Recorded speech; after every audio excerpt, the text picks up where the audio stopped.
Boom! E-Sync triple fold. Yes, people. So, as you can see and hear, feel.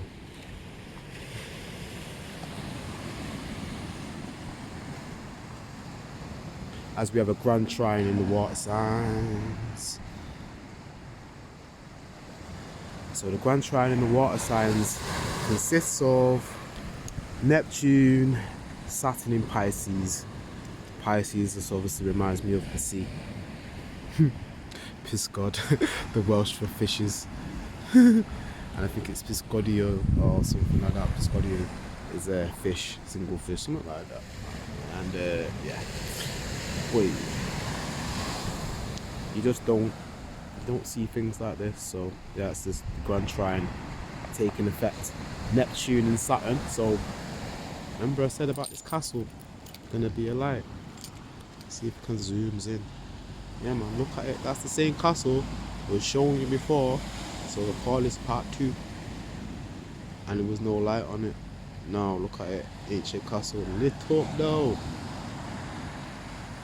Just imagine the history of the people coming in from the sea. Like this castle's like, according to something like the history, sorry, it's like 1280 or something mad like that, something early in time. 1280 AD. Yeah? I know Dominai. All them business there. Supposedly, if all the time is, you know, correct and real and accurate. By Seiko. Yeah man. Still got it, still got the joke, still me, still got the vibes. So I was talking about Saturn and Neptune in Pisces. And that's quite significant as Saturn retrograded from Aries to Pisces and Neptune retrograded from the same place, Aries to Pisces.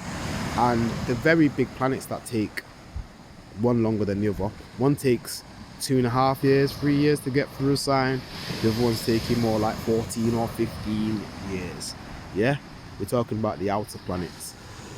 One's all to do with structure.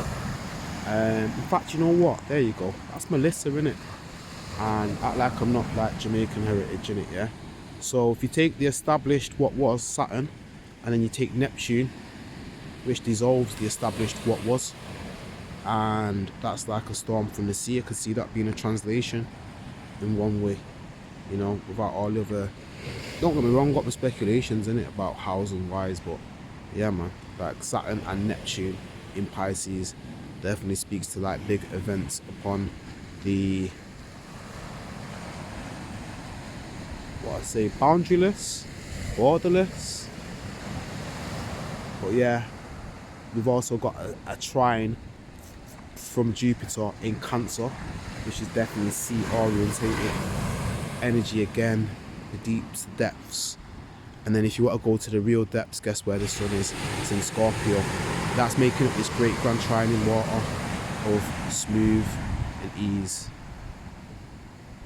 I can imagine this panel's probably doing some people's caking, but you know, if you just have a still video, people just, you know, go to sleep. So yeah, the sun's making a trine and it's at about what, 21 degrees. So you got Jupiter retrograde stationary, 25 degrees. Saturn also retrograde at 25 degrees.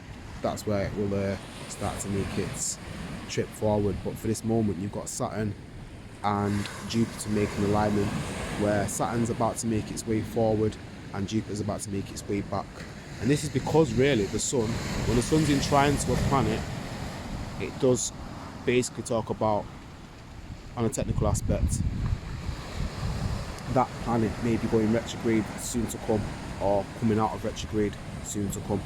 That's something I learnt down the line. But in this particular formation, it's a grand trine.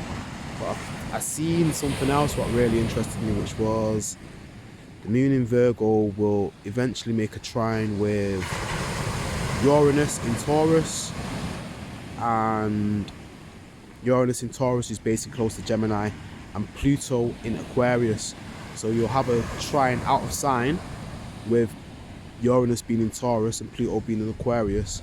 But as the moon goes through Virgo to Libra, it will trine the Uranus in Taurus, and then also at the same time the Pluto in Aquarius. So you'll have a grand trine in air and a grand trine in water at the same time.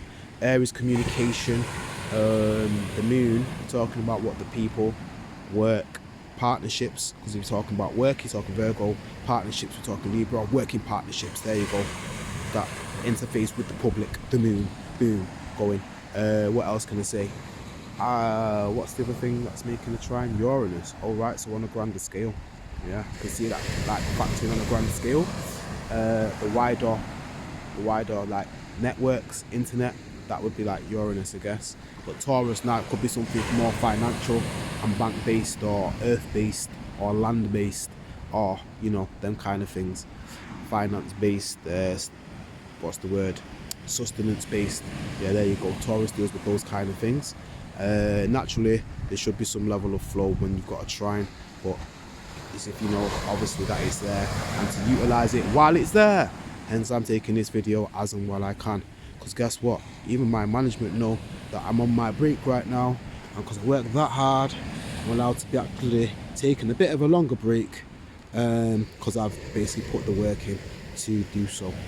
And maybe that's what might be happening. Certain things might be paying off after a long time, dividends, and there'll be some flow of good fortune for some people, I guess. People with planets in the water signs, people with planets in the air signs. Especially your sun, you might notice it, but other planets will also be noticed as well. Yeah, getting technically deep, but not for those that already know some astrology, just skimming the surface, ironically. And for those that don't know astrology, they'd be like, what the hell is he talking about? So yeah, you have the grand trine with Jupiter, Saturn, Neptune and the sun. So that's gonna remain for about, I'd say, call it the weekend and just after, because the sun will move through and fall out of the trine and eventually head to Sagittarius. And the other grand trine in air, that'll be a passing thing. That will be more like just over the week, not even just over the weekend, I'd say. That'll be taking place, what we say, late Friday, early Saturday, depending on where you are, what time zone, what's your locale, all that. Yeah, anyway, enough talking. Had to get this down in history, innit? Because, yeah, talking about history, Neptune being at Pisces in the last degree is such a powerful situation that we'll never live to see again in our lifetimes in this physical, because the Neptune transit's 165 years. Saturn being with it is super significant. I feel like this is how maybe I end up in places like this, but the synchronicity of who I am and what it is. Jupiter making it larger, and coming from Cancer, we're talking about old history as well, I guess, the ancestors. So yeah, the wisdom of the ancestors, home, women, the nurturing energy of. So Jupiter's in its exaltation in Cancer as well, actually. So Jupiter is said to be strong there, hopefully in positive ways for most. And then you've got the sun in Scorpio, and that's where we're digging deeper. And now that we're in the last decan, the last 10 degrees. So yeah, decan's basically 10 degrees, the deck, the 10. So yeah, it's now making the trine to Saturn, Neptune and Jupiter, making the grand trine. And I guess some things will be able to be uncovered with that alignment there as well. Or you can maybe throw something into play and get some action there. Right, people, I'm gonna go. See those lights on the horizon? That's my time, that's my sign, that's my signal. I'm deucing. Peace and love.